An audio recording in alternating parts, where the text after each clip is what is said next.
जी नमस्कार, स्वागत है आप सभी का फिजिक्स पाठशाला के इस यूट्यूब चैनल पर। मैं रवि रंजन और आज के इस वीडियो लेक्चर में हम लोग शुरू करेंगे अपना जो अगला चैप्टर है इलेक्ट्रोमैग्नेटिक इंडक्शन, विद्युत चुंबकीय प्रेरण।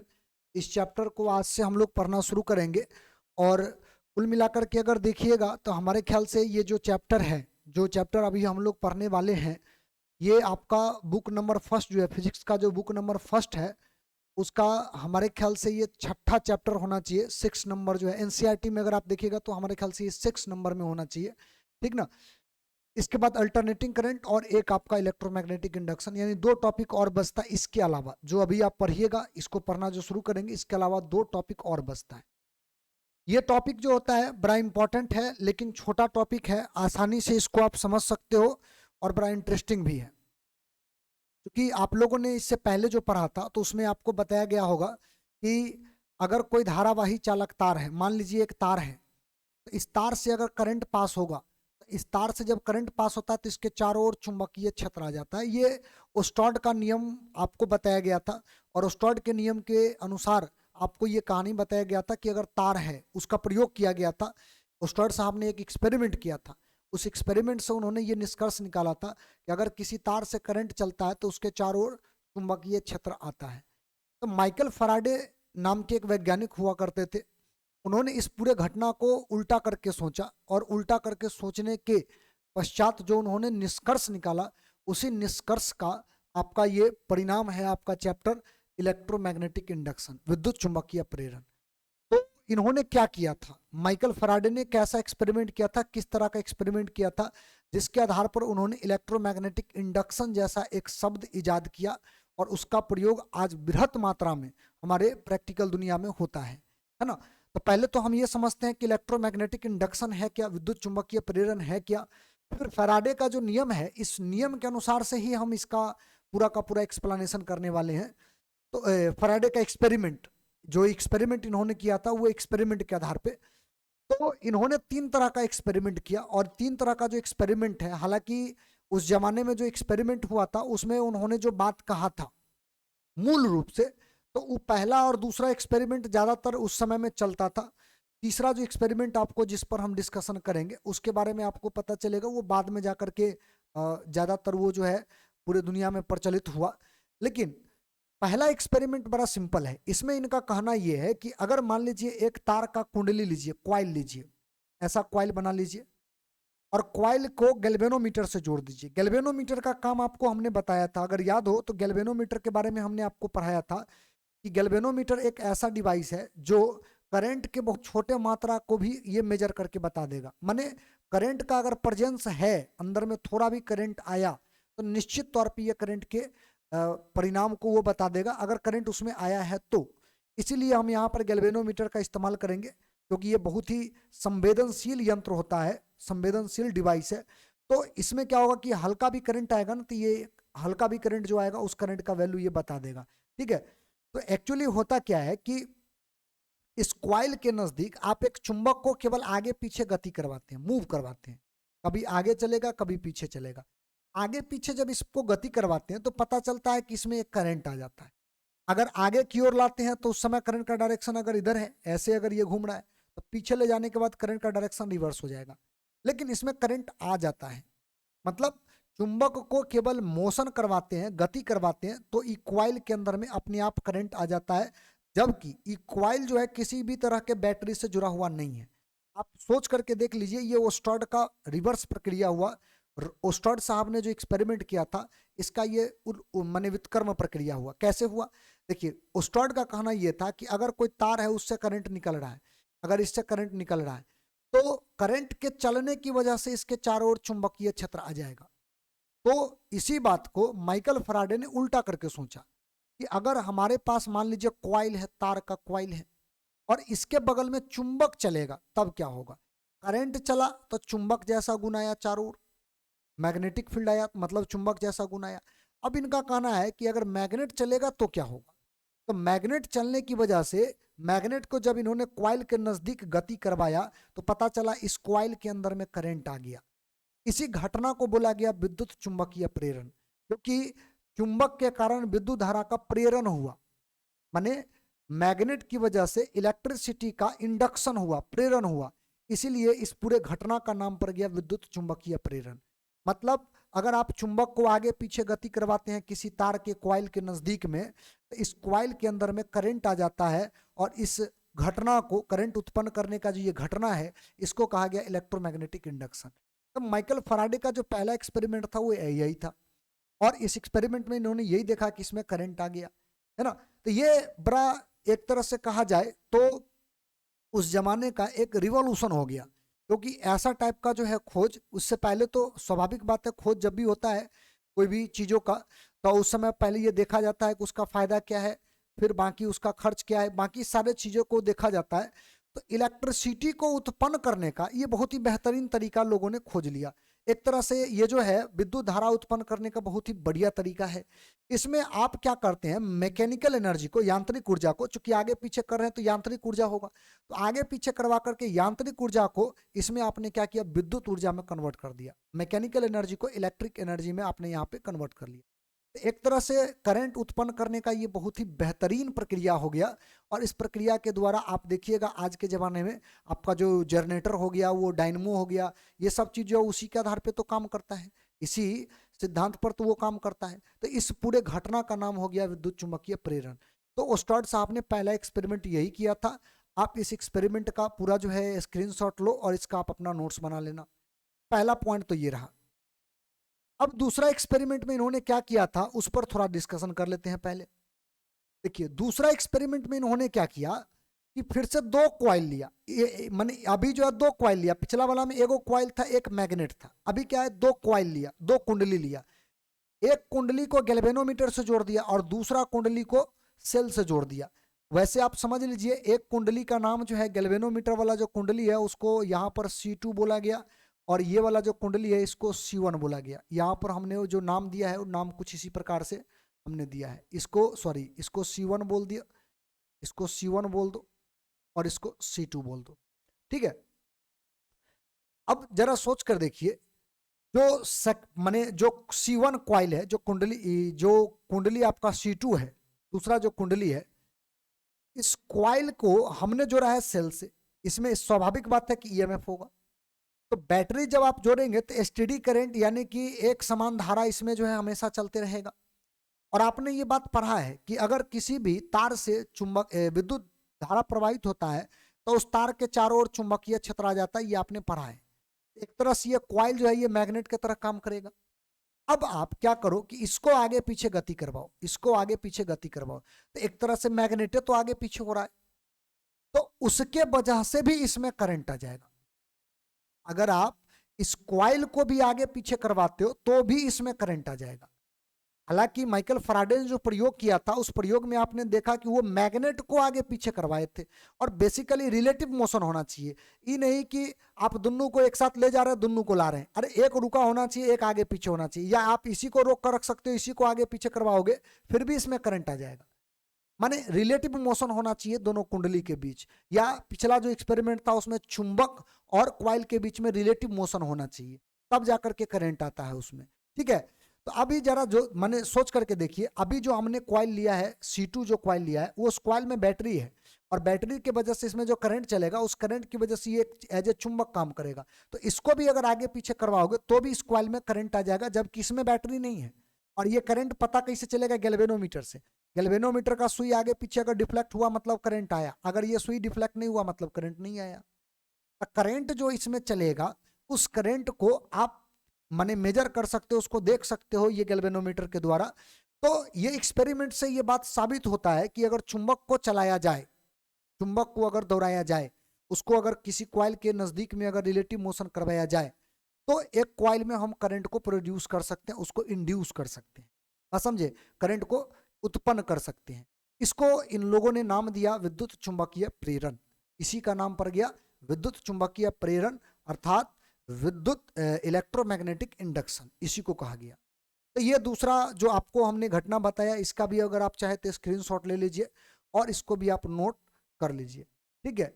इसके बाद इन्होंने एक और एक्सपेरिमेंट के बारे में बताया, जो तीसरा जो एक्सपेरिमेंट है आपका वो ये है, थर्ड एक्सपेरिमेंट, थर्ड प्रयोग, तीसरा प्रयोग। तब तीसरा प्रयोग में इन्होंने क्या किया, इसमें इन्होंने फिर से 2 कॉइल लिया, लेकिन इस बार ये गति नहीं करवाते हैं। इस वाले कॉइल को और दोनों कॉइल को कह दो, दोनों रेस्ट में है, ये भी रेस्ट में है, ये भी रेस्ट में है, गति नहीं करवाना है। केवल क्या करना है, जो एक कॉइल है इस कॉइल में अल्टरनेटिंग करंट का सोर्स डाल देना है। मतलब एक ऐसा सोर्स जो करंट का डायरेक्शन और मैग्नीट्यूड को लगातार परिवर्तित करवाते रहे। तो स्वाभाविक बात है कि अगर इसका विद्युत क्षेत्र और चुंबकीय क्षेत्र लगातार बदलते रहेगा तो इसकी वजह से जो इसमें चुंबकीय क्षेत्र का मान, ये जो चुंबकीय क्षेत्र जो इसमें चलेगा, ये चुंबकीय क्षेत्र भी लगातार बदलेगा, जिसकी वजह से फ्लक्स बदलेगा। तो बार बार जब इसके अंदर का चुंबकीय फ्लक्स अगर बदलेगा तो स्वाभाविक बात है कि इसमें फिर से आपको करंट देखने को मिल जाएगा, फिर से इसमें करंट आ जाएगा। मतलब प्रयोग जो किया गया, इस प्रयोग में बड़ा सिंपल सा कहानी है कि आप बार बार क्या कर रहे हैं कि 2 कॉइल को नजदीक रख रहे हैं या फिर एक मैग्नेट को रख रहे हैं।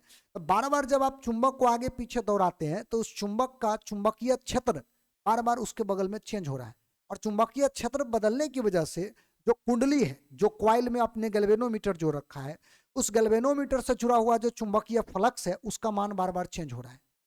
इसी वजह से उस कॉइल के अंदर में करंट इंड्यूस हो जा रहा है, प्रोड्यूस हो जा रहा है। इसका मतलब सीधा सीधे हिसाब है कि अगर किसी कुंडली का चुंबकीय फ्लक्स लगातार बदला जाए तो चुंबकीय फ्लक्स के परिवर्तन की वजह से उस कुंडली के अंदर में, उस कॉइल के अंदर में करंट इंड्यूस हो जाएगा। बात समझे कि नहीं? बार बार जितना भी एक्सपेरिमेंट आप देख लो, पहला से लेकर के अभी तक वाला जितना भी एक्सपेरिमेंट है, इससे क्या होगा, इससे निकलने वाला जो विद्युत चुंबकीय क्षेत्र जो आप देख रहे हो, ये चुंबकीय क्षेत्र एक बार अंदर गया फिर बाहर आया, अंदर गया बाहर आया, मतलब चुंबकीय क्षेत्र बदल रहा है। इसका मतलब ये हुआ कि कॉइल से जुड़ा हुआ जो फ्लक्स होगा वो बदल रहा है। तो फ्लक्स के बदलने की वजह से आपको बार बार जो देखने को मिल रहा है, जब यहाँ भी आप इसको ले जा रहे हैं तो एक बार अंदर एक बार बाहर, तो इस केस में भी आपका क्या है, इससे जुड़ा हुआ जो फ्लक्स है वो चेंज हो रहा है। ठीक है, तो इसका आप स्क्रीनशॉट लेकर के आप इस एक्सपेरिमेंट को ध्यान में रख सकते हैं कि एक्चुअल में इलेक्ट्रोमैग्नेटिक इंडक्शन का जो इजाद हुआ, जो खोज किया गया, उसमें प्रायोगिक घटना क्या क्या चीज घटा, जिसके आधार पर इसका पूरा एक्सप्लेनेशन किया गया, पूरा का पूरा व्याख्या किया गया। ठीक है, तो ये 3 एक्सपेरिमेंट हमारे ख्याल से आप समझ गए होंगे, और इसी तीनों एक्सपेरिमेंट के आधार पर आगे का जितना भी बात है उस पर हम लोग चर्चा अब करेंगे। ठीक है, तो ये तीनों का तीनों आप समझ गए। तो अब आते हैं इसके मूल बातों पे। ये तो खैर, ये तो आपको हम जो बताए हैं ये बेसिकली एक तरह से आपको इंट्रोडक्शन दिया गया कि इलेक्ट्रोमैग्नेटिक इंडक्शन, विद्युत चुंबकीय प्रेरण जो होता है, उस टॉपिक का इजाद कैसे हुआ और कैसे हम लोग इसको जानते हैं, कैसे हमारे जीवन में ये काम आता है। ठीक है, तो शुरुआती दौर में तो हम लोगों ने एक इंट्रोडक्शन लिया, अब इसमें पढ़ना जो जो बातें हैं वहां से हम लोग शुरुआत करेंगे। तो सबसे पहली बात तो चुंबकीय फ्लक्स, मैग्नेटिक फ्लक्स के बारे में आपको जानना पड़ेगा। और जानना क्या पड़ेगा, ये बात पहले आप जानते हैं, क्योंकि चुंबकीय फ्लक्स के बारे में हमने इससे पहले जो है आपको इन तमाम चीज़ों के बारे में जो है पहले हम बता रखे हैं। तो चुंबकीय फ्लक्स के बारे में हमारे ख्याल से आपको पहले से भी जानकारी होना चाहिए, क्योंकि चुंबकीय फ्लक्स मतलब आप अगर कोई एक तरह से एक सरफेस लीजिए, कोई भी अगर आप सरफेस ले लीजिए, मान लीजिए हम यहाँ से जो है एक सरफेस लेते हैं, और ये जो सरफेस है, इस सरफेस का मान लीजिए एक सरफेस एरिया इधर लेते हैं डी ए, और इससे निकलने वाला जो मैग्नेटिक फील्ड है मान लीजिए ये है, तो थीटा डिग्री एंगल पर मान लीजिए। तो इससे निकलने वाला जो चुंबकीय फ्लक्स होता है उसका फार्मूला आप लोगों ने पढ़ा होगा, हमने आपको बताया था B इंटू डी ए, और साथ में आपका कॉस थीटा भी होता है। ये चुंबकीय फ्लक्स का फार्मूला था। किसी सरफेस एरिया से पास करने वाला जो चुंबकीय फ्लक्स का फार्मूला होता है वो यही होता है ना। ये वाला फार्मूला आप लोगों ने पढ़ा था। अगर इसी को आप वेक्टर फॉर्म में लिखेंगे, ये जो चुंबकीय फ्लक्स का जो फार्मूला है, इसको अगर आप वेक्टर फॉर्म में लिखेंगे तो आपका फार्मूला जो है कुछ ऐसा आता था। ठीक है, ये आपका चुंबकीय फ्लक्स का फार्मूला है। तो केवल रिवीजन के पॉइंट ऑफ व्यू से हम आपको ये दोबारा जो है बता रहे हैं, इसका दूसरा कोई और उद्देश्य नहीं है।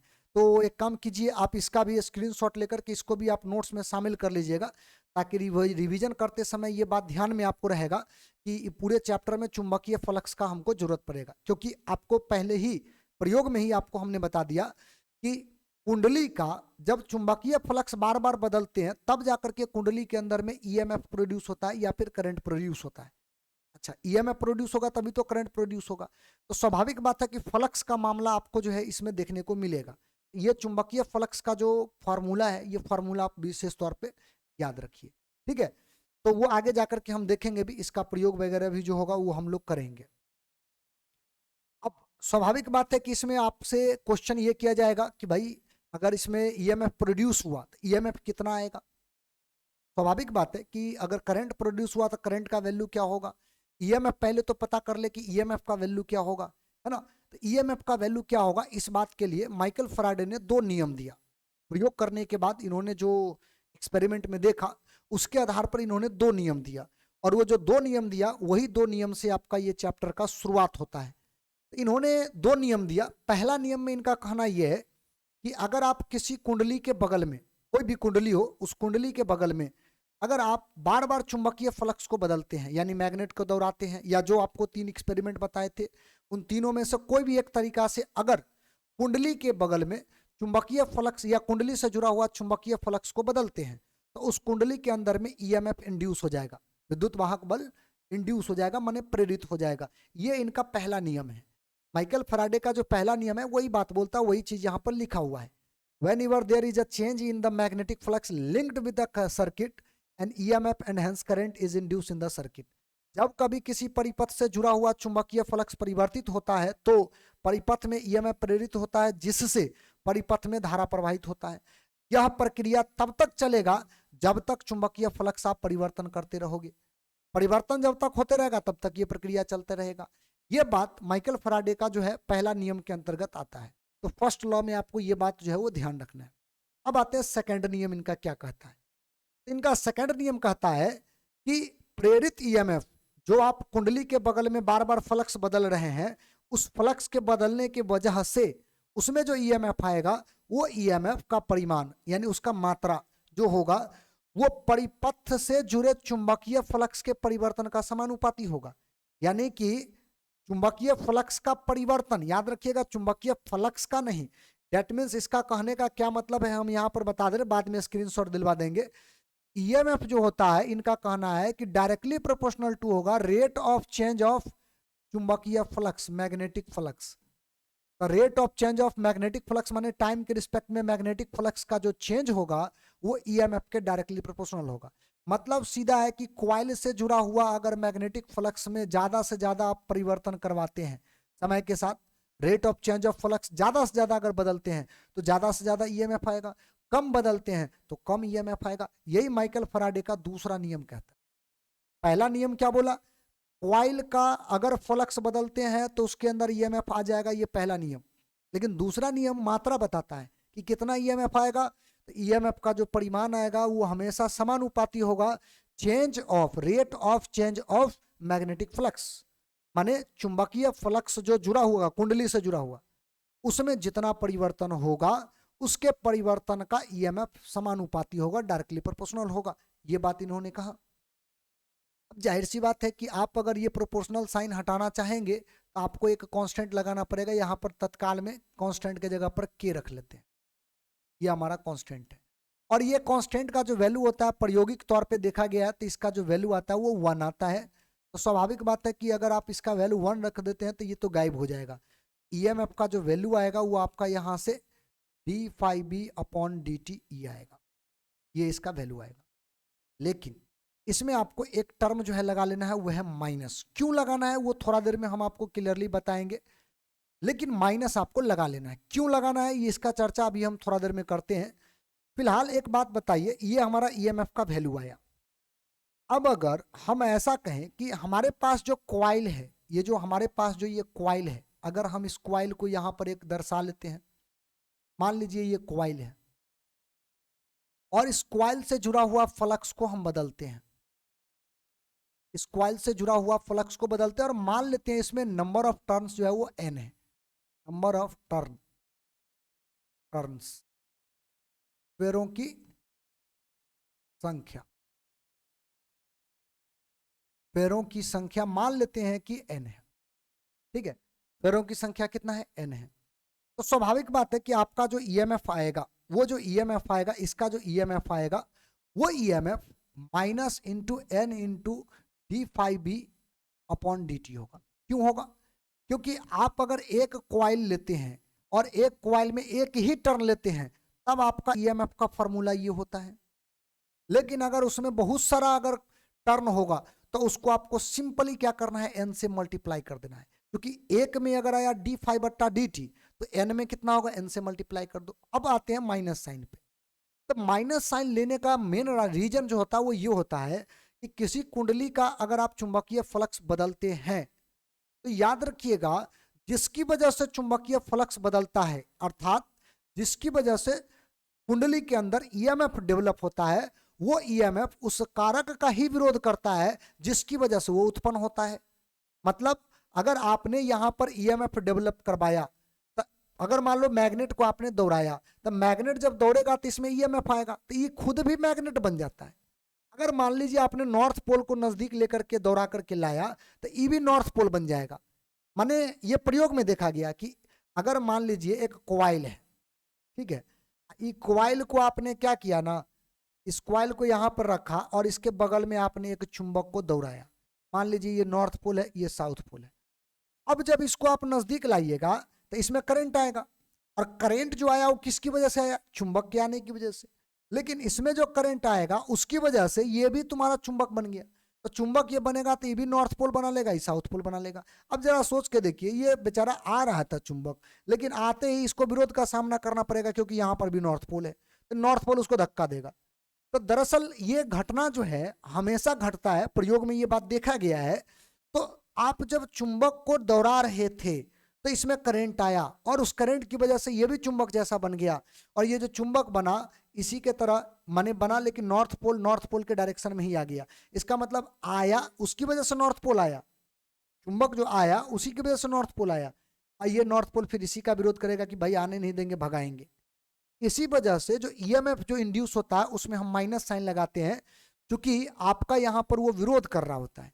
माने आप जो यहाँ पर इलेक्ट्रिसिटी जो इंड्यूस करवा रहे हैं या ईएमएफ जो इंड्यूस करवा रहे हैं, वो ईएमएफ इंड्यूस जो करवा रहे हैं वो विपरीत डायरेक्शन में गति करवा के, जबरदस्ती गति करवा करके आप यहाँ पर इंड्यूस करवा रहे हैं। इसीलिए आपका जो ईएमएफ जो होता है उसमें आपका यहाँ पर माइनस फार्मूला लग जाता है। ठीक है बात? अच्छा, इतना पॉइंट आप समझ गए, इतना आपको विशेष तौर पे तत्काल में जो है ध्यान रखना है। और इस चीज को लेंज नाम के एक वैज्ञानिक थे जिन्होंने बताया था, इसीलिए इसको लेंज का नियम भी कहा जाता है। ये जो विरोध करने का जो घटना है, इस घटना को हम लेंज का नियम भी कहते हैं। आगे हम उसका डेफिनेशन लिखवा देंगे, लेकिन आप समझ लीजिए इसी को लेंज का नियम भी कहा जाता है। तो आप पहले तो ये जो माइकल फैराडे के द्वारा दिया गया जो इलेक्ट्रोमैग्नेटिक इंडक्शन का जो नियम है विद्युत चुंबकीय प्रेरण का, इसको पहले आप नोट्स में शामिल करो, इसका स्क्रीनशॉट ले लो आप, ठीक है। और ये आप याद रखिएगा ये पॉइंट को। अब दूसरा पॉइंट जो आपका बना, जो इसका फार्मूला आया, ये फार्मूला का भी पे स्क्रीनशॉट ले लो, और ये फार्मूला आप निश्चित तौर पे याद रखना, आगे जाकर के हम इसका इस्तेमाल करेंगे, ठीक है। खास करके इलेक्ट्रोमैग्नेटिक इंडक्शन जो है, इस फार्मूला का इस्तेमाल आपको आगे जाकर के भी देखने को मिलेगा। तो जो लेंज का नियम का चर्चा हम अभी कर रहे थे, वही लेंज का नियम आपको यहाँ पर हम दिखा दे रहे हैं। देखिए लेंज के नियम में आपको हमने माने आपको जो अभी हम माइकल फैराडे के द्वारा जो दिया गया जो दूगो नियम था, उस दो नियम से जो आया हमारा डाटा, उसी डाटा का एक्सप्लेनेशन हम कर रहे हैं। जैसे देखिए एक कॉइल है, इस कॉइल के नजदीक आप क्या कीजिए कि नॉर्थ पोल को लाइए। तो नॉर्थ पोल को जैसे आप लाइएगा ना, तो पता चलेगा इसका ये वाला पोर्शन नॉर्थ पोल बन जाएगा, ये वाला साउथ पोल बन जाएगा। इसका मतलब ये जो कॉइल होगा इसके आने का विरोध करेगा। और अगर आप उल्टा करते हैं, यानी कि इसको अगर आप दूर ले जाते हैं, तो जैसे ही दूर ले जाएगा तो ये उल्टा हो जाएगा, ये साउथ पोल बन जाएगा, ये नॉर्थ पोल बन जाएगा। अब ये जो साउथ पोल होता है वो नॉर्थ पोल को अट्रैक्ट करेगा, आकर्षित करेगा। वैसे नॉर्थ और साउथ के बीच में अट्रैक्शन फोर्स लगता है, तो ये जा रहा था, उसके जाने की वजह से ये साउथ पोल डेवलप हुआ, और ये साउथ पोल उसी का विरोध कर रहा है कि जाने नहीं देंगे। तो लेंज साहब ने ये बात जो है एक्सपेरिमेंट में देखा, और इसके आधार पर इन्होंने बताया, क्या बताया, इनका कहना यह है कि किसी कुंडली में जो विद्युत वाहक बल प्रेरित होता है उसकी जो ध्रुवता है, ध्रुवता बोले तो साउथ पोल नॉर्थ पोल, इस प्रकार हो जाता है कि ये उस कारण का ही विरोध करेगा जिसकी वजह से ये उत्पन्न होता है। माने उस कारक का ही विरोध कर रहा है जिसकी वजह से ये डेवलप हो रहा है। इसी को लेंज का नियम कहा जाता है, बात समझे। और यहां पर बेसिकली हो क्या रहा है, ऊर्जा संरक्षण के सिद्धांत का ये पोषक है। कैसे? आप जो यहां पर इसको आगे पीछे जो ला रहे हैं, आप बेसिकली जो इसको आगे पीछे लेकर के आ रहे हैं, एक बात याद रखिएगा, आपका जो यहां पर एनर्जी डेवलप हुआ, तो आप तो सीधे कहिएगा कि ऊर्जा संरक्षण के सिद्धांत का ये वायलेशन है। ऊर्जा संरक्षण का सिद्धांत कहता है कि ऊर्जा ना ही उत्पन्न किया जा सकता है और ना ही ऊर्जा को नष्ट किया जा सकता है, ऊर्जा को एक रूप से दूसरे रूप में कन्वर्ट किया जाता है। यही तो हम लोग पढ़ते हैं।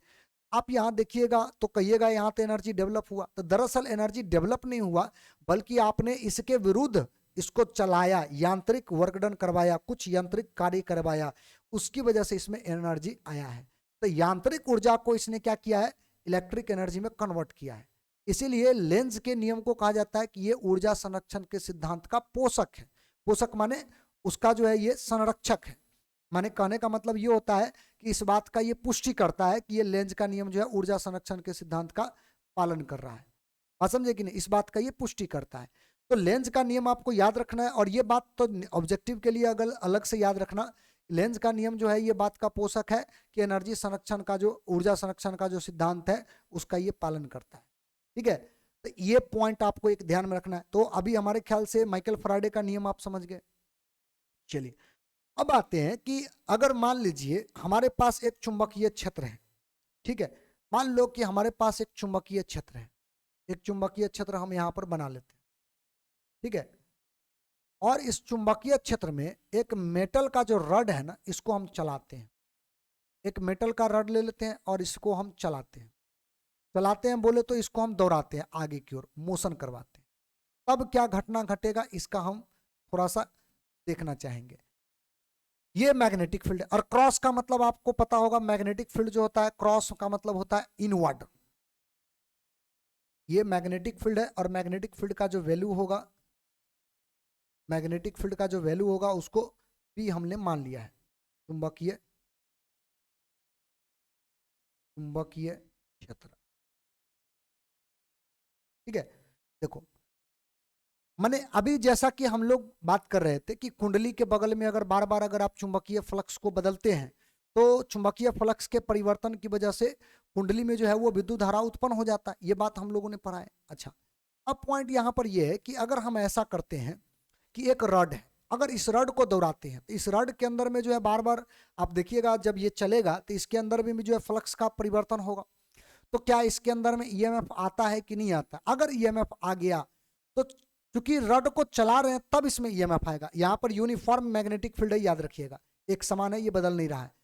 तो जब आप इसको दौड़ाइएगा तो दौड़ाने की वजह से अगर इसमें ईएमएफ आया तो उसको हम लोग बोलेंगे मोशनल ईएमएफ, गतिक या गतिज विद्युत वाहक बल इसको बोलते हैं, गतिज विद्युत वाहक बल इसको नाम देंगे मोशनल ईएमएफ।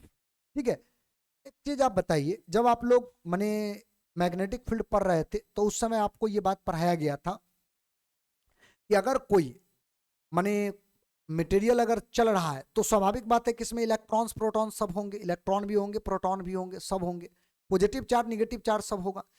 तो जरा देखिएगा, गौर कीजिएगा कि अगर आप इसको आगे की ओर ले जाते हैं और ये मान लीजिए ये मैग्नेटिक फील्ड है, ये मैग्नेटिक फील्ड है, तो लेफ्ट हैंड रूल जो हमारा कहता है, लेफ्ट हैंड रूल क्या बोलता है कि अगर आपका वेलोसिटी इधर है और मैग्नेटिक फील्ड अंदर है तो फोर्स ऊपर की ओर लगेगा, ऊपर की ओर लगेगा प्लस चार्ज के ऊपर में, ऊपर की ओर जो फोर्स लगेगा वो किसके ऊपर में लगेगा? Plus charge.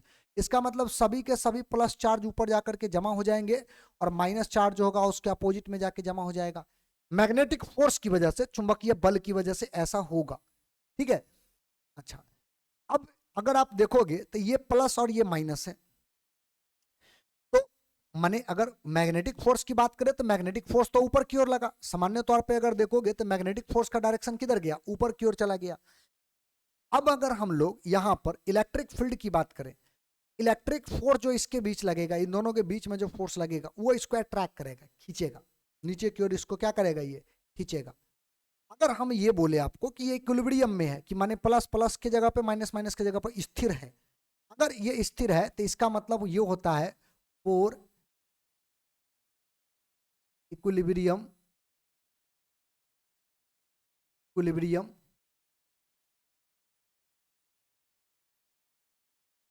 साम्य अवस्था के लिए, अगर हम साम्य अवस्था के लिए बात करें तो उस केस में हमारा जो मैग्नेटिक फोर्स होगा ना, याद रखिएगा, वो इलेक्ट्रिक फोर्स के बराबर होगा। स्वाभाविक बात है कि अगर आपका चार्ज प्लस माइनस ऊपर नीचे अगर आ जाकर के स्टेबल हो गया तो नीचे की ओर लगने वाला इलेक्ट्रिक फील्ड और ऊपर की ओर लगने वाला मैग्नेटिक फील्ड ये दोनों बराबर हो गया। इसी वजह से ना ऊपर जा रहा है ना अब नीचे जा रहा है, जहां पर है वहां पर जाकर के स्टेबल हो गया है। इसका मतलब यही होता है। तो आप लोगों ने एक फार्मूला पढ़ा था शुरुआती दौर में ही, आप लोगों ने एक फार्मूला पढ़ा होगा कि मैग्नेटिक फोर्स जो होता है किसी भी चार्ज पार्टिकल पर जो लगता है वो क्यू भी बी साइन थीटा के बराबर होता है, और इलेक्ट्रिक फोर्स का फार्मूला जो था क्यू इंटू इलेक्ट्रिक फील्ड के बराबर होता है। ये बात आप लोगों ने पढ़ा है, तो हम यहाँ से रख देंगे। और चूंकि ये पॉजिटिव निगेटिव जो भी चार्ज है वो चार्ज का वैल्यू जो है अगर आप यहाँ पर रखिएगा तो दोनों चार्ज जो सेम है तो चार्ज से चार्ज तो वैसे भी कैंसिल हो जाएगा। तो यहाँ से v का मतलब वेलोसिटी, b का मतलब चुंबकीय क्षेत्र मैग्नेटिक फील्ड, और थीटा का वैल्यू यहाँ पर 90 आपको लेना पड़ेगा। अब कहोगे ऐसा क्यों, तो जरा देखिएगा गौर से। अगर आपने मैग्नेटिक फील्ड जो है मैग्नेटिक फील्ड का डायरेक्शन अंदर लिया है और वेलोसिटी इधर लिया है तो इन दोनों के बीच का जो एंगल होगा वो कितना होगा, 90 होगा, और साइन 90 का मान 1 होता है। इसीलिए इलेक्ट्रिक फील्ड का जो यहाँ पर वैल्यू आएगा v इंटू बी आएगा। v इंटू बी का मतलब वेलोसिटी इंटू मैग्नेटिक फील्ड आएगा। तो ये हमारा इलेक्ट्रिक फील्ड का फॉर्मूला है इक्विलिब्रियम के स्टेट में, जब हम किसी धातु के छड़ को किसी चुंबकीय क्षेत्र में दौड़ाते हैं तो। लेकिन हमको इलेक्ट्रिक फील्ड थोड़ी ना चाहिए, हमें चाहिए ईएमएफ, हमको ईएमएफ निकालना है। और यूनिफॉर्म रूप से अगर आपको ईएमएफ निकालना है तो आप लोगों ने एक फार्मूला पढ़ा होगा, क्योंकि मैंने एक फार्मूला होता है इलेक्ट्रिक फील्ड बराबर जो होता है वो v बट्टा एल। अच्छा एक और बात यहाँ पर आप याद रखिएगा, आपका ये जो रॉड है ना इस रॉड का लंबाई कुछ होना चाहिए। इस रॉड का लंबाई अगर आप एल मान लें, ठीक है, एल आपको ये दिया रहेगा वैसे लंबाई ये, ठीक है। तो एक बात बताइए, आप लोगों ने ये फार्मूला पढ़ा था, अगर आपका ये यूनिफॉर्म नहीं होता तो इसका फार्मूला होता है minus D V upon D X, ऐसा करके हमने बताया था। और ये आप इलेक्ट्रोस्टैटिक्स में पढ़े थे, ठीक है। इलेक्ट्रोस्टैटिक का जो भाग है माने बात है वो ये है। ये आपका जो था वेरिएबल फॉर्म में ऐसा लिखा जाता है, एक्स के जगह पर ही यहाँ पर एल हम लिखे, एल का बोले लंबाई, एक्स का मतलब ही लंबाई। लेकिन यूनिफॉर्म रूप में अगर लिखा जाता है तो इलेक्ट्रिक फील्ड बराबर v अपॉन एल, ये फॉर्मूला होता है। इसी को इस रूप में हम लिख सकते हैं। इसीलिए इसका मतलब ये होता है कि v बराबर अगर लिखना चाहे तो इलेक्ट्रिक फील्ड इंटू एल लिख सकते हैं। और चूंकि आप लोगों ने अभी जस्ट देखा है कि इलेक्ट्रिक फील्ड बराबर होता है velocity, velocity into magnetic field. और ये जो आपका ये जो फंडा है, ये जो फंडा आप देख रहे हो जी, ये भी बोले तो पोटेंशियल डिफरेंस, इसी को हम ईएमएफ बोल देते हैं, ई बोल देते हैं। तो जब आप इसके जगह पर वैल्यू को रखिएगा, ईएमएफ बराबर इसके जगह पर आ जाएगा भी, बी और एल, यही आ जाएगा। तो ये जो हमारे पास फार्मूला आया ईएमएफ का, इस ईएमएफ को हम लोग बोलते हैं मोशनल ईएमएफ। इसको हम लोग क्या बोलेंगे, मोशनल ईएमएफ।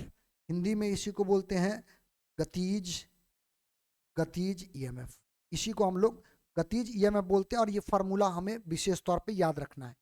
जहां पर अगर आपको ये समझ में ना आवे तो ये बात आप लिख लेना, वेयर v का मतलब यहां पर है velocity of rod, velocity of rod, ठीक है, यानी कि छड़ का वेग, माने छड़ को आप किस वेलोसिटी के साथ चला रहे हैं ये उसी का वेग है, ठीक है, छड़ का वेग। उसके बाद B का मतलब तो आप समझ ही रहे हो, ये मैग्नेटिक फील्ड का सिंबल है, मैग्नेटिक फील्ड, चुंबकीय क्षेत्र, चुंबकीय क्षेत्र। उसके बाद L का मतलब हो जाएगा length of rod, length of rod, छड़ का लंबाई। अगर आपको नहीं समझ में आए तब जाकर के ये हम बता दिए कि ये बात आपको विशेष तौर पर याद रख लेना, ठीक है। तो मोशनल ईएमएफ का फार्मूला क्या होता है वो आपको हमने वेरीफाई करके बताया। और ये फार्मूला आपको याद रखना है, ये न्यूमेरिकल ऑब्जेक्टिव ये सब चीज बनाने में आपको बहुत हेल्प करेगा। तो आप इसका स्क्रीनशॉट लो, ये जो पोर्शन है इसका आप स्क्रीनशॉट लो और इसको आप विशेष तौर पर याद रखना। तो एक तो ये था पेज, इसका आप स्क्रीनशॉट लो, फिर आप इसका स्क्रीनशॉट लो, ये जो दूसरा हिस्सा है इसका भी आप स्क्रीनशॉट लो। ये मोशनल ईएमएफ का जो फार्मूला है VBL, ये फार्मूला आप निश्चित तौर पे याद रखना। ये आपको ऑब्जेक्टिव वगैरह सॉल्व करने में बहुत काम आएगा। न्यूमेरिकल जो आता है ऑब्जेक्टिव में, उसको सॉल्व करने में ये बहुत आपको हेल्प करेगा। ठीक है, कुछ जगह पे आपको एनसीईआरटी में भी आपको एक आध दो न्यूमेरिकल ऐसा मिल जाएगा कि अगर मान लीजिए हम ऐसा करते हैं, हम इसी में लिख देते हैं EMF of rotating rod in uniform magnetic field.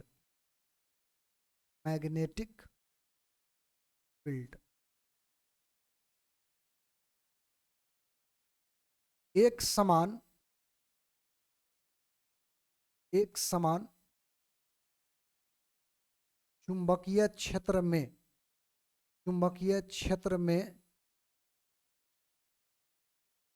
एक समान चुंबकीय क्षेत्र में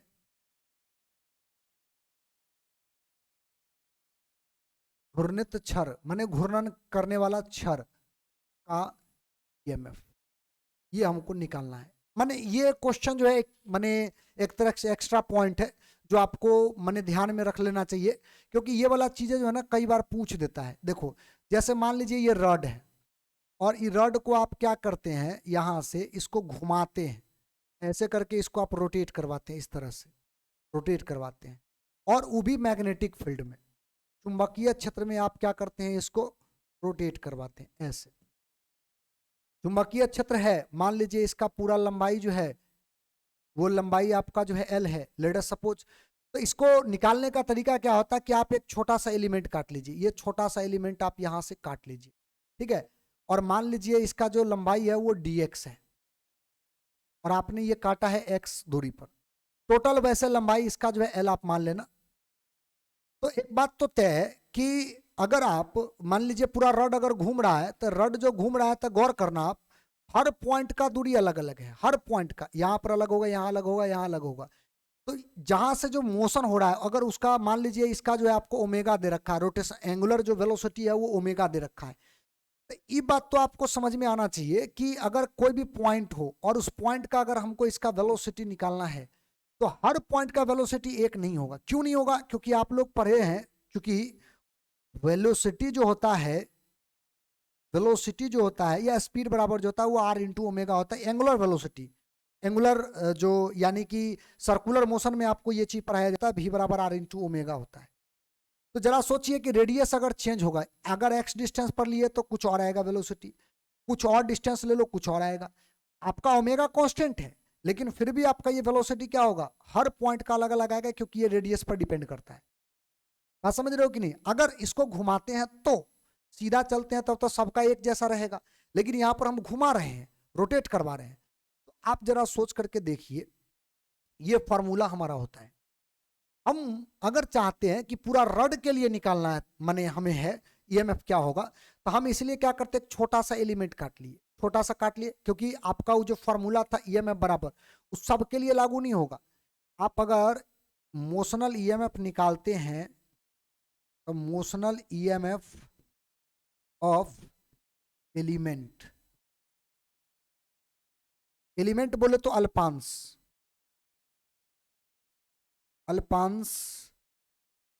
का गतिज ईएमएफ। अगर अल्पांश का गतिज ईएमएफ आप निकालते हो तो देखो गौर से, ईएमएफ बराबर आपका जो फार्मूला था वो था VBL, ये फार्मूला था। फार्मूला आप कब लगा सकते हो, जब आपको V दिया रहे, L दिया रहे, B दिया रहे, तो आप लगा सकते हो। लेकिन हम लोग यहाँ पर तो एक छोटा सा एलिमेंट काटे हैं, तो छोटा एलिमेंट के लिए अगर लगाओगे तो स्वाभाविक बात है कि आपका ये जो फार्मूला बनेगा, वो ईएमएफ छोटा ईएमएफ के लिए बनेगा, ईएमएफ छोटा हो जाएगा। और भी वेलोसिटी अगर आपको चाहिए तो जरा देखिए, यहां से यहां तक का रेडियस क्या है, x है, और आपका ये ओमेगा है, तो वेलोसिटी बराबर हो जाएगा r इंटू ओमेगा, यानी कि x इंटू ओमेगा। ये वेलोसिटी के जगह पर ये आ जाएगा। उसके बाद था VBL, वेलोसिटी के बाद b तो आपका कांस्टेंट है, वही रह जाएगा। L बोले तो इसका लंबाई कितना है, dx, तो आप यहाँ पे dx डाल। तो छोटा जो भाग है अल्पांश से, उसके लिए ये फॉर्मूला अब वैलिड है। लेकिन आपको पूरा रॉड का निकालना है तो आपको क्या करना पड़ेगा, इंटीग्रेशन, जीरो से लेकर के ईएमएफ तक, जीरो से लेकर के जो भी लंबाई है वो लंबाई तक। तो जरा देखिए ईएमएफ का जो इंटीग्रेशन लोगे तो ई आएगा, जीरो से ई तक वैल्यू रखेगा तो यही रहेगा। अच्छा, इसमें ओमेगा इंटू बी बाहर हो जाएगा, चूंकि कांस्टेंट है तो इसको बाहर कर दो, ये जो है चूंकि ये कांस्टेंट है तो इसको हम बाहर कर देंगे। उसके बाद अंदर बचेगा हमारा क्या, x इंटू डी एक्स, और ये जीरो से लेकर के एल तक। तो x इंटू डी एक्स का जो इंटीग्रेशन होता है वो क्या हो जाएगा, एक्स स्क्वायर बट्टा 2, यही रहेगा। और जीरो से लेकर के अगर एल तक मान आप रखिएगा तो ईएमएफ का फॉर्मूला हो जाएगा ओमेगा बी एल स्क्वायर बट्टा 2। ये जो ईएमएफ का फॉर्मूला आया ये रोटेटिंग रॉड के लिए आया है, ठीक है। ये जो ईएमएफ आया है ये किसके लिए आया है, रोटेटिंग रॉड के लिए आया है, रोटेटिंग रॉड।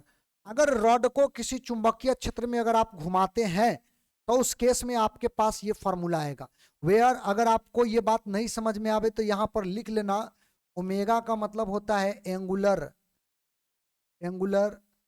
वेलोसिटी, ओमेगा का मतलब होता है एंगुलर वेलोसिटी यानी कि कोणीय वेग, ठीक है। ये रेडियन पर सेकंड में आपको दिया रहेगा। तो कुल मिलाकर के ई वाला फार्मूला का जो इस्तेमाल होता है ऑब्जेक्टिव क्वेश्चन को सॉल्व करने में होता है। आप देखिएगा हम एनसीईआरटी का क्वेश्चन नंबर आपको केवल बता दे रहे हैं कि एनसीईआरटी का कितना नंबर क्वेश्चन पर देखिएगा तो आपको इसी फार्मूला से ये क्वेश्चन बन के आएगा। ये एनसीईआरटी का जो क्वेश्चन है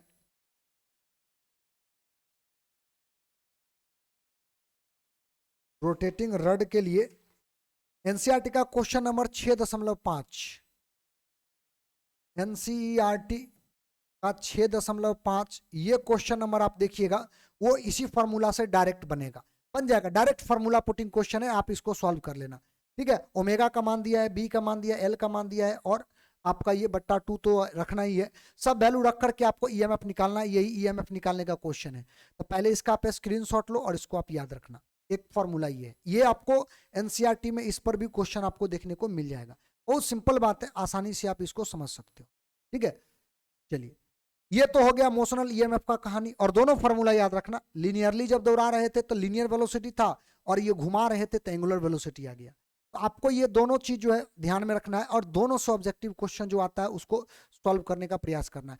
क्योंकि इसका क्वेश्चन बड़ा सिंपल होता है, डाटा रख करके सॉल्व करने वाला। हम आपको बता दे रहे हैं कि इसमें आप देख लेना, एक क्वेश्चन ये और भी खोज लेना, क्वेश्चन एक हमने खोज के रखा था अभी तो उसके अनुसार से हमने आपको दे दिया। चलिए एक तो ये रहा। अच्छा, अब पॉइंट ये है कि अगर मान लीजिए आपने क्या किया ना कि एक लोहा का चक्री लिया और इसको चुंबकीय क्षेत्र में छोड़ दिया, तो स्वाभाविक बात है ये गति करेगा, मोशन करेगा। तो मोशन करेगा तो क्या होगा, यहां पर एक कॉन्सेप्ट आता है इड्डी करंट का, या इसी को फोको धारा बोलते हैं, फोको करंट इसको बोलते हैं, भंवर धारा या इड्डी करंट इसको बोलते हैं। इसमें होता क्या है कि अगर मान लीजिए एक चुंबकीय क्षेत्र है, इस चुंबकीय क्षेत्र में आपने क्या किया, लोहा का एक चक्री लिया, चौखूट टाइप का या कैसा हो, गोल भी ले सकते हो आप। अगर आप इसको छोड़ देंगे, अगर ये गति करेगा, यानी चुंबकीय क्षेत्र में अगर ये गति करेगा तो इसके कॉर्नर के चारों तरफ आपको करंट देखने को मिलेगा, चारों तरफ ऐसे करंट घूमते हुए नजर आएगा। तो ये जो चारों तरफ जो करंट घूमते हुए जो नजर आता है, इस करंट को कहा गया भंवर धारा। भंवर का मतलब ये होता है घूमना, पानी जब घूमता है तो उसको लोग बोलते हैं भंवर, है कि नहीं। तो भंवर का मतलब क्या होता है, घूमना। तो जब ये करंट चारों तरफ घूमने लगता है तो इस करंट का नाम पड़ गया भंवर धारा। लेकिन ये करंट प्रोड्यूस कब होता है, जब आप किसी चुंबकीय क्षेत्र में किसी लोहा के चक्री को, जिसका लंबाई नहीं हो, उसका कुछ एरिया होना चाहिए, जब आप उसको इसमें दौड़ाते हैं, वॉल्यूम भी हो तो चलेगा लेकिन कम से कम एरिया होना चाहिए, खाली लंबाई नहीं, है ना। ज्यादा लंबा ले लोगे तो उसमें ईएमएफ जो आता है वो मोशनल ईएमएफ आता है, आपको याद होगा। इसमें क्या होगा कि करंट चारों तरफ जो घूम रहा है ना, इसका घूमने का रीजन यही है कि अगर आपने क्या किया, किसी चुंबकीय क्षेत्र में इस लोहा के चक्री, लोहा या फिर कोई कंडक्टर मेटल होना चाहिए, उसको अगर चलाते हैं तो इसके चारों तरफ करंट चलता है, किसी भी डायरेक्शन में चल सकता है। वैसे हमने एक डायरेक्शन लिया है, अगर ये करंट चलना शुरू किया तो इसी करंट का नाम होता है इड्डी करंट, इसी को बोलते हैं भंवर धारा। पानी चारों तरफ जो घूमता है तो उसको क्या बोलते हैं, भंवर बोलते हैं। तो ये भंवर धारा है, हमने उसका डेफिनेशन भी लिखा है, चुंबकीय फ्लक्स के परिवर्तन के कारण किसी ठोस धातु में, किसी ठोस धातु में, वैसे भी चुंबकीय फ्लक्स ही बदलेगा, प्रेरित चक्रीय धारा को जो उत्पन्न होता है उसी को क्या बोलते हैं, भंवर धारा। ठीक है, जब आप इसको छोड़ोगे तो इसमें चुंबकीय फ्लक्स बदलेगा। एक बात याद रखिएगा, ईएमएफ जो इंड्यूस होता है बार बार, उसका मेन रीजन चुंबकीय फ्लक्स है। हमने शुरू में ही बताया था, चुंबकीय फ्लक्स का परिवर्तन। माइकल फराडे के द्वारा 2 नियम भी दिया गया, उसमें भी उन्होंने इसी बात का जिक्र किया। तो बार बार ये बात आपको जो है देखने को मिलेगा, चुंबकीय फ्लक्स के परिवर्तन की वजह से ही करंट आएगा। लेकिन करंट का कुछ माने टाइप ऐसा है कि इसका नाम दिया गया क्या चीज, इड्डी करंट, यानी कि भंवर धारा।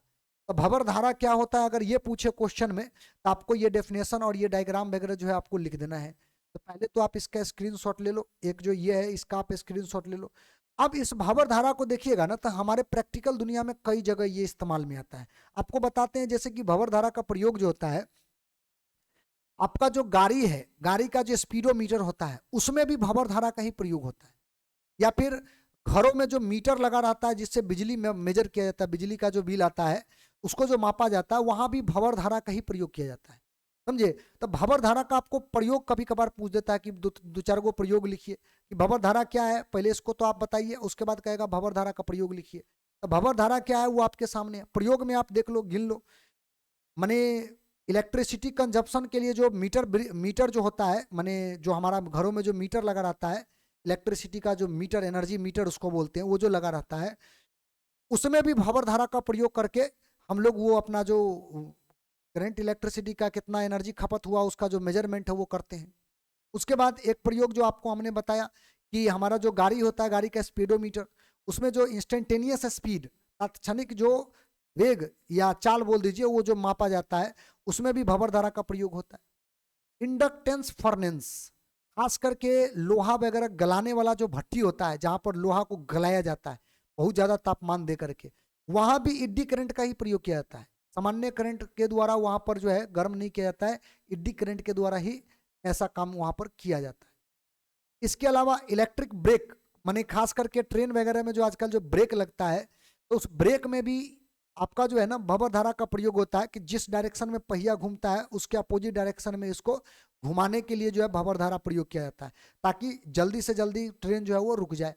इलेक्ट्रिक ब्रेक के रूप में भी इसका इस्तेमाल किया जाता है। तो आपसे ये प्रयोग भी पूछ सकता है, तो पहले तो आप ये नोट कर लो, और इसके बाद ये जो 4 गो प्रयोग है, इस 4 गो प्रयोग को भी आप नोट कर सकते हो। हमने वही बात लिखा है कि in inductance furnace eddy currents are used for melting iron और, लोहे के अयस्क को गलाने के लिए प्रेरण भट्टी में भंवर धारा का प्रयोग किया जाता है, पहला।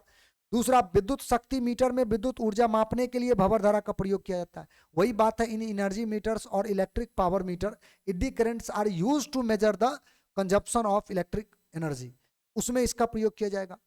अच्छा, अगला जो है वो इलेक्ट्रिक ब्रेक के रूप में, यही बात हमने बताया था, ताकि माने ट्रेन का जो पहिया है उसको रोका जा सके। स्पीडोमीटर में भी इसका प्रयोग किया था। तो पहले तो आप इसका स्क्रीनशॉट ले लो, और दूगों का हिंदी जो है अलग लिख रखे हैं, उसका भी हम स्क्रीनशॉट दिलवा देते हैं। तो पहले आप इसका स्क्रीनशॉट ले लो, ठीक है। दूगो और जो पॉइंट है उसका हिंदी इधर लिखा हुआ है, इसका भी आप स्क्रीनशॉट ले करके आप इसको भी अपना नोट्स में शामिल कर सकते हैं। तो देखो, भंवर धारा क्या है ये पूछेगा, भंवर धारा का प्रयोग क्या है ये भी आपसे पूछ देता है। तो अगर आप ये पूरा बात याद रखते हैं तो वहां पर लिखने में आपको सुविधा होगा, ठीक है। तो ये आप नोट्स में अपना जो है इसको आप शामिल कर लीजिए। एक आखिरी बात, आज का जो क्लास है उसका एक आखिरी पॉइंट आपको हम समझा देते हैं, फिर उसके बाद जो है बाकी चीजें जो है वो अगले क्लास में हम लोग देखेंगे, ठीक है। आज का जो है एक आखिरी पॉइंट हम लोग पहले देख लेते हैं और इसको समाप्त कर लेते हैं, फिर बाकी चीजें जो है अगले क्लास में हम लोग देखेंगे। एक घटना घटता है जिसको बोला जाता है सेल्फ इंडक्शन, या इसको बोलते हैं स्वप्रेरण। तो सेल्फ इंडक्शन है क्या, पहले समझ लीजिए। देखिए, होता क्या है कि अगर मान लीजिए आपके पास एक कॉइल है, एक कुंडली है, और इस कुंडली के साथ आप क्या करते हैं, प्रत्यावर्ती धारा स्रोत को जोड़ देते हैं, अल्टरनेटिंग करंट का सोर्स जोड़ देते हैं। अल्टरनेटिंग करंट का मतलब जिस करंट का मैग्नीट्यूड और डायरेक्शन दोनों लगातार बदलते रहे। तो जब इसका करंट मान लीजिए बदलेगा, स्वाभाविक बात है कि एक बार धीरे धीरे करंट बढ़ेगा तब बदलेगा, या फिर धीरे धीरे घटेगा तब भी बदल रहा है। अगर घट रहा है धीरे धीरे तो भी बदल रहा है, बढ़ रहा है तो भी बदल रहा है। कांस्टेंट का मतलब एक जैसा रहेगा तब नहीं बदल रहा है। तो सेल्फ इंडक्शन का कहना है, स्वप्रेरण का कहना यह कि अगर आप किसी कुंडली में करंट का वैल्यू लगातार चेंज कीजिएगा तो स्वाभाविक बात है कि इससे एक फ्लक्स जुड़ जाएगा, क्योंकि करंट जो प्रोड्यूस होता है उसकी वजह से क्या होता है, चुंबकीय क्षेत्र उत्पन्न होता है। और आप क्या कर रहे हैं कि बार बार करंट को बढ़ा घटा रहे हैं, क्योंकि अल्टरनेटिंग करंट है तो बढ़ घट रहा है। तो इसकी वजह से इस कुंडली से जुड़ा हुआ जो चुंबकीय फ्लक्स होगा इस कुंडली से जुड़ा हुआ जो चुंबकीय फ्लक्स होगा वो बार बार चेंज होगा। तो बार बार जब इसमें चेंज होगा, ये जो करंट आपने दे रखा है उस करंट के वजह से इसके अंदर में बार बार चुंबकीय फ्लक्स बदलेगा। तो जो मेन करंट है जो आपने सप्लाई किया है, इस करंट के अलावा भी इसके अंदर में एक और करंट डेवलप हो जाएगा। आप ऐसे सोचो कि आपने पहले पढ़ रखा है कि अगर मान लीजिए किसी कुंडली का चुंबकीय फ्लक्स बार बार चेंज करते हो तो उसमें क्या होता है, ईएमएफ आ जाता है जिसकी वजह से करंट आता है। अभी क्या कर रहे हैं हम, एक कॉइल है, उस कॉइल का ही हम बार बार करंट चेंज कर रहे हैं। एक तो मेन करंट है जो हम सप्लाई कर रहे हैं, उस करंट को भी चेंज कर रहे हैं, बार बार चेंज कर रहे हैं, तो मेन करंट तो वही रहा। उस मेन करंट के अलावा भी इसके अंदर में एक करंट आ जाएगा, यानी कि ईएमएफ डेवलप होगा और उसी ईएमएफ की वजह से करंट डेवलप होगा। तो जो मेन करंट दिए उसकी वजह से एक उसके अलावा, माने चूंकि करंट बदल करके हम फ्लक्स बदल रहे हैं तो उसके अलावा एक करंट आ गया, तो इसीलिए इसका नाम पड़ गया सेल्फ इंडक्शन। यहां पर प्रेरण हुआ लेकिन ये कॉइल खुद प्रेरित किया, खुद इंडक्शन करवाया, इसीलिए इसको नाम दिया गया सेल्फ इंडक्शन, स्वप्रेरण। ठीक है, माने करंट को इंड्यूस करने का ये घटना को सेल्फ इंडक्शन कहा जाता है। तो वही बात यहां लिखा हुआ है, किसी कुंडली से प्रवाहित धारा को परिवर्तित करने पर स्वयं उसी कुंडली में प्रेरित विद्युत वाहक बल तथा प्रेरित विद्युत धारा के उत्पन्न होने की घटना को स्वप्रेरण कहते हैं। अगर आपसे पूछे कि सेल्फ इंडक्शन क्या है तो सेल्फ इंडक्शन का ये डेफिनेशन हो गया, और कैसे घटा उसका पूरा कहानी आपको हमने समझा दिया। अब पॉइंट ये है कि इसके अंदर में जो ईएमएफ आएगा, तो फैराडे के नियम अगर आप लगाओगे तो फैराडे के नियम से कैसे इसके अंदर का जो ईएमएफ है उसको कैलकुलेट करेंगे, तो इसके बारे में एक लाइन लिखा गया है, तो change in magnetic flux linked with this coil, ये जो कुंडली है इस कुंडली से जुड़ा हुआ जो चुंबकीय फ्लक्स बदलेगा वो हमेशा डायरेक्टली प्रोपोर्शनल टू होगा इस पूरे कॉइल में जाने वाले करंट का। जो इस कॉइल का करंट होगा उस करंट का ये डायरेक्टली प्रोपोर्शनल होगा। मान लेते हैं इस करंट माने इस कॉइल का जो करंट होगा वो आई है। एक बात आप याद रखिएगा, इस कॉइल के अंदर में जो करंट डेवलप होगा वो करंट का भी हमेशा क्या होना चाहिए, लेंज के नियम के अनुसार से विरोध होना चाहिए। अगर मान लीजिए आपने क्या किया, कॉइल का करंट बढ़ाया तो करंट जो इंड्यूस होगा वो उसको घटाने का प्रयास करेगा, यानी कि कम करने का प्रयास करेगा। अगर आपने करंट को घटाया, स्वाभाविक बात, अगर आपने बढ़ाया तो घटाने का प्रयास करेगा, अगर आपने घटाया तो बढ़ाने का प्रयास करेगा। माने लेंज के नियम के अनुसार से उल्टा काम इसको करना चाहिए। बात समझ गए? तो अगर मान लीजिए इस पूरे सर्किट का जो नेट करंट है वो करंट आई है मान लेते हैं, तो इनका जो कहना है वो कहना क्या है कि इसमें जो करंट इंड्यूस होगा, सॉरी ईएमएफ जो इंड्यूस होगा वो ईएमएफ का वैल्यू माने ईएमएफ नहीं, फ्लक्स का जो परिवर्तन होगा, जो भी उसमें फ्लक्स का परिवर्तन होगा, टोटल फ्लक्स, अगर मान लीजिए कुंडली में नंबर ऑफ टर्न n है तो टोटल फ्लक्स का जो परिवर्तन होगा वो हमेशा डायरेक्टली प्रोपोर्शनल होगा उससे जुड़ा हुआ करंट का। यही बात बोला गया है, देख लो आप यहाँ पर, यही चीज यहाँ पर किधर गया, यहाँ पर वही बात दिया गया। The change in magnetic flux linked with coil is directly proportional to the current passing through it. कुंडली से संबंधित परिवर्तित चुंबकीय फ्लक्स कुंडली से प्रवाहित धारा का हमेशा क्या होगा, ये समानुपाती होगा। तो कुंडली से जो भी आपको चुंबकीय फ्लक्स मिलेगा वो करंट का डायरेक्टली प्रोपोर्शनल। अच्छा, ये प्रोपोर्शनल साइन अगर आपने हटाया, अगर ये प्रोपोर्शनल साइन को अगर आप हटाना चाहते हो तो आपको एक कांस्टेंट लगाना पड़ेगा, और यहाँ पर जो कांस्टेंट लगाते हैं उस कांस्टेंट को एल कहते हैं। और एल का मतलब क्या होता है, एल का मतलब होता है सेल्फ इंडक्टेंस। एल का मतलब होता है सेल्फ इंडक्टेंस, हिंदी में इसको बोलते हैं स्व प्रेरकत्व। अलग अलग कॉइल के लिए इसका वैल्यू अलग अलग होता है, वो डिपेंड करता है सेटिंग वगैरह पर भी, लेकिन ये एल जो होता है वो क्या होता है, कांस्टेंट होता है। ये पॉइंट आपको याद रखने हैं, ठीक है। और ये जो एल होता है, इस एल का ऐसा यूनिट होता है Henry, SI unit of L. L का जो ऐसा यूनिट होता है वो क्या होता है, हेनरी। ये पॉइंट भी आपको याद रखना है, हेनरी, ठीक है, ये पॉइंट आपको याद रखना है। क्योंकि जो काम माइकल फैराडे कर रहे थे वही काम, सेम काम जो था वो अमेरिका में, दोनों अलग अलग काम कर रहे थे। एक माइकल फैराडे इंग्लैंड में काम कर रहे थे और माने हेनरी साहब जो थे वो हेनरी साहब अमेरिका में काम कर रहे थे, ठीक है। तो चूंकि दोनों एक ही प्रोजेक्ट पर काम कर रहे थे, सेम कॉन्सेप्ट, ये भी इंडक्शन पर ही काम कर रहे थे, वो भी इंडक्शन पर, लेकिन माइकल फैराडे का जो है वो ज़्यादा हाईलाइट हुआ। लेकिन चूंकि हेनरी साहब ने भी इस पर रिसर्च किया था, तो थोड़ा सम्मान देने के लिए यहाँ पर इनका भी नाम लेकर के इसका ऐसा यूनिट बना दिया गया, ठीक है। तो ये जो एल जो है, एल बोले तो सेल्फ इंडक्टेंस, इसका जो ऐसा ही मात्रक होता है क्या होता है, वो हेनरी होता है। अगर आप ऐसा करते हैं, इसको ईएमएफ में कन्वर्ट करना चाहते हैं, तो आपने पढ़ा था, पहले तो आप इसको डिफरेंशिएट कर दो, डिफरेंशिएट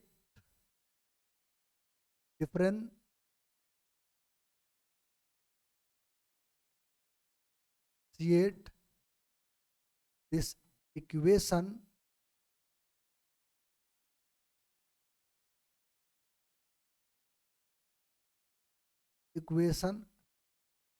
विद टाइम, ठीक है। समय के सापेक्ष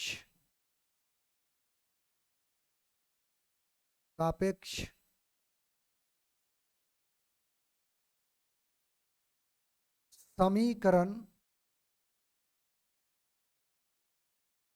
को अवकलित करने पर क्या होगा, देखिए इस इक्वेशन को हमको डिफरेंशिएट करना है। तो डिफरेंशिएट करोगे तो N five B upon D T is equal to, इधर जो आ जाएगा वो आ जाएगा L I upon D T, ठीक है। अगर इसमें से हम एन को बाहर करें तो हमारा जो फॉर्मूला आएगा D five B divide by D T, क्योंकि एन कांस्टेंट होता तो वो बाहर हो जाएगा, यहां पर भी एल कांस्टेंट है तो एल को बाहर कर लो, तो यहां से आपका आ जाएगा डी आई बट्टा डी टी, यही आएगा, ठीक है। अब अगर आपको याद हो तो इसका जो फॉर्मूला था वो ईएमएफ का फॉर्मूला था, लेकिन माइनस में था, तो अगर उसको उठा करके यहां पर रखोगे तो आपका ये माइनस ईएमएफ आ जाएगा, और ये L D I upon D T ऐसा करके कुछ आ जाएगा। तो यहां से अगर ईएमएफ का वैल्यू आप निकालोगे तो minus L D I upon D T ये आएगा। तो सेल्फ इंडक्टेंस की वजह से जो ईएमएफ डेवलप होगा, उस ईएमएफ का जो फॉर्मूला होगा वो ये होगा। स्व प्रेरण की वजह से जो ईएमएफ प्रोड्यूस होगा, उस ईएमएफ का जो फॉर्मूला होगा वो ये होगा। ये बात आपको याद रखनी है। तो सबसे पहले तो आप सेल्फ इंडक्टेंस का जो है डेफिनेशन, स्व प्रेरण का जो परिभाषा है, इसको आप स्क्रीनशॉट लो और इसको आप अपना नोट्स में शामिल कर लेना। अच्छा, इसके बाद दूसरा जो आपका ये है, ये फार्मूला आया कहां से और ये फार्मूला क्या है, ये फार्मूला आपको एकदम याद रखना है हर हाल में, आगे जाकर के कई जगह पे इसका हम इस्तेमाल करेंगे, तो आपको इसको भी नोट कर लेना है, इसका भी आपको स्क्रीनशॉट ले लेना है। अब आज का जो बात है इसको यहीं पर रोक देते हैं, यहीं पर समाप्त करते हैं। अब इससे जुड़ा हुआ जो शेष बातें हैं वो अगले क्लास में हम लोग करेंगे, और अगले क्लास में देखेंगे, क्योंकि हमने आपको शुरुआती दौर में शुरू करने से पहले ही बताया था ये बहुत छोटा चैप्टर है, ये जो चैप्टर है बहुत बड़ा चैप्टर नहीं है। जो भी बड़ा बड़ा चैप्टर था आपको पहले देखने को मिल गया, अब जो चैप्टर देखने को मिलेगा वो छोटा छोटा चैप्टर मिलेगा। हाँ, थोड़ा इक्वेशन वाला चैप्टर एक आध दो मिलेगा, किसी किसी में डेफिनेशन ज़्यादा होगा, ठीक है। लेकिन मोटा मोटी आपका जो बोर्ड का जो सिलेबस है, उस सिलेबस के अनुसार से सारा बात हम आपको बताते चलेंगे, कोई भी टॉपिक हम छोड़ेंगे नहीं, ठीक है। तो इससे जुड़ा हुआ जो छोटा मोटा ऑब्जेक्टिव होगा, न्यूमेरिकल है, वो आप अपना बनाते चलना। वो न्यूमेरिकल का जो है आखिरी दौर में हम लोग बात करेंगे। अभी तत्काल में पहले थ्योरेटिकल पोर्शन जितना भी है उसको कंप्लीट कर लेते हैं, क्योंकि बोर्ड में ज्यादातर आपसे थ्योरी पूछता है, ठीक है। न्यूमेरिकल जो है वो ना के बराबर पूछता है, तो उसको हम ज्यादा अभी फोकस नहीं कर रहे, अभी हम थियोरेटिकल पोर्शन जो है उस पर ज्यादा फोकस कर रहे हैं। इतना पहले आप देख लेना, हो सकता है अगले क्लास में इसको हम समाप्त कर दें, है ना। अगर नहीं समाप्त हुआ तो एक लेक्चर और उसमें लिया जाएगा, लेकिन हमारा प्रयास रहेगा कि आपका जो है वो शॉर्ट ड्यूरेशन में वो समाप्त हो जाए, यानी कि तमाम बातें जो है वो जितना है उतना बात बता करके हम उसको खत्म कर दें, ठीक है। तो अगले क्लास में फिर हम लोग बात करेंगे।